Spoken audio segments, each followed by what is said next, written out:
нэг 5 толгой түлшдээр бас нэг дотроо нэгж явж ирсэн. Энэ нь одоо ингээд салаад энэ компани болж байгаа маа гэж ойлголоо зөв үү? За тэгээд энэ бид бас өнгөрсөн жил тархмал түлшний их усүр гэдэг одоо манай Бацраг даргын одоо энэ бас энэ хийн газрыг бас байгуулсан. Энээс одоо чиг үүргийн хувьд ямар ялгаатай юм бэ? Энэ дээр одоо бас яг гол ялгааг нь хэлж тайлбарлаж өгөөч гэдэг энэ асуулт байна. За тэгээд сүүлд нь болохоор энэ төсөл хэрэгжүүлэх юм байна гэж ойлголоо. Тэгэхээр энэ төслөөр нь одоо ямар байдлаар хэрэгжүүлэх юм бэ? Нийслэлийн төсвөөс явах юм уу?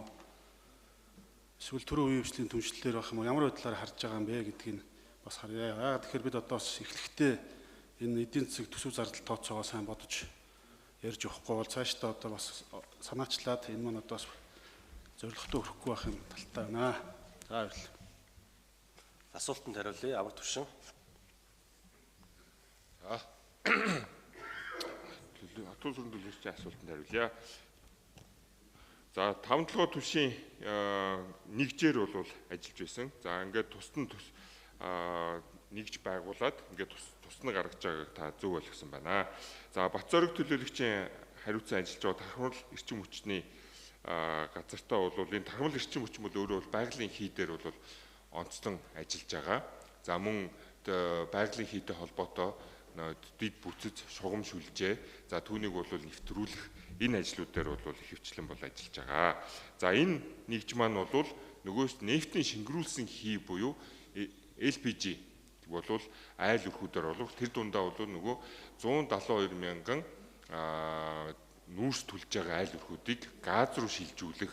За түүний хэрэглээний газыг импортлж оруулж ирэх, түгээлтийн болон цэнгэлтийн цэгүүдийг яг тэрний удирдлагаар хангах, менежментийг хийх, зохион байгуулалтыг хийх, за газын нөөцийг бол хангах зэрэг энэ асуудлуудыг бол ихэнхдээ бол энэ айлуудынхаа хувьд бол менежментийн асуудлыг хариуцнаа.